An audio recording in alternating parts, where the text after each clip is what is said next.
वो मोटी मोटी काली काली कजरारी प्यारी सी आंखें लगातार मेरी ओर ही देख रही थी।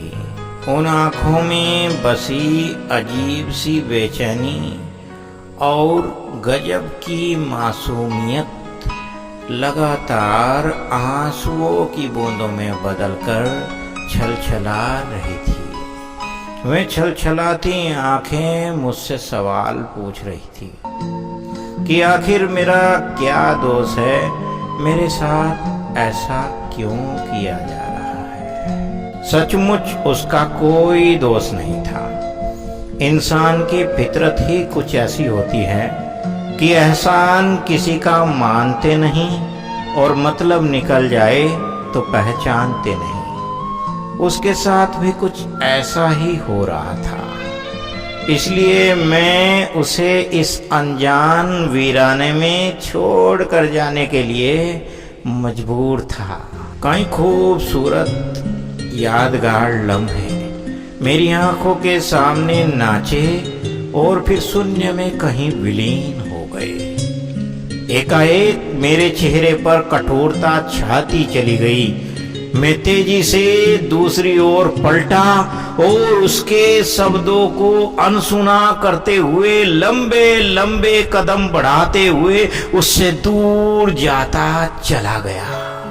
लगभग 20 कदम जाने के बाद जैसे ही मैंने पीछे मुड़कर देखा, वो आंखें अभी भी मुझे ही देख रही थी और फासला अभी भी ज्यों का त्यों ही था, क्योंकि जैसे मैं आगे बढ़ा वैसे ही वह आंखें भी मेरा पीछा करते हुए आगे बढ़ गई थी। वो आंखें अभी भी मुझसे कुछ कह रही थी कि मुझे इस वीराने में अकेला छोड़कर मत जाइए, मुझे भी अपने साथ लेकर चलिए। आखिर यहाँ कौन है जो मेरा अपना है। लेकिन एक बार फिर उसकी आंखों से उठती इस आवाज को अनसुना कर मैं पलटकर फिर बढ़ चला।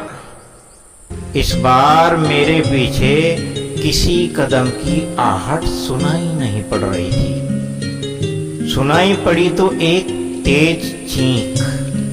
मैंने घबराकर पीछे देखा कि चार दरिंदों ने उस मासूम को घेर रखा था। अब मुझसे रहा नहीं गया। मैंने अपने हाथ में थमे डंडे को मजबूती से पकड़ा और दौड़कर उन दरिंदों पर टूट पड़ा।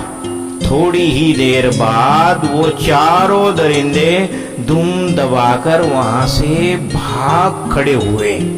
लेकिन मुझे एहसास हुआ कि इसे अकेला छोड़ना खतरे से खाली नहीं है। मैं उसके ठीक सामने खड़ा था। वे डबडबाई आंखें अभी भी मुझसे सवाल किए जा रही थी कि आपके सिवा आखिर कौन है मेरा इस जमाने में। मुझे साथ रख लो, क्या कमी आ जाएगी आपके खजाने में। मैंने अपना चेहरा उसके चेहरे के ठीक सामने किया और अपने हाथों से उसकी प्यारी प्यारी गालों को सहलाया। जवाब में उसने अपनी गर्दन को थोड़ा सा उठाया और उसके प्यारे से नथुनों से निकलती गर्म गर्म हवा मेरे चेहरे को छूने लगी। फिर उसने अपने प्यारे से होठ मेरी गालों से सटाए और मुझे चूम लिया। मैं भावुक हो उठा। मैंने तुरंत उसे अपने गले से लगा लिया और उससे कसकर लिपट गया।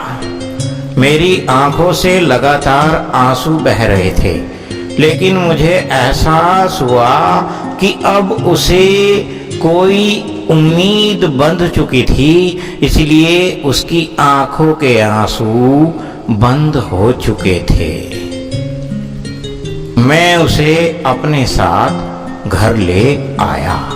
आज 8 साल बाद भी जब कभी मैं उसके आसपास होता हूँ, वो मोटी मोटी काली काली कजरारी प्यारी सी आंखें मुझे ही घूरती रहती हैं, शायद अपने पास बुलाने के लिए। जब बहुत देर तक मैं उसकी बातों पर ध्यान नहीं देता तो वह रंभाकर मुझे आकर्षित करता है। अब तो आप समझ ही गए होंगे कि ये कहानी किसकी है। ये कहानी है मेरे प्यारे बैल की।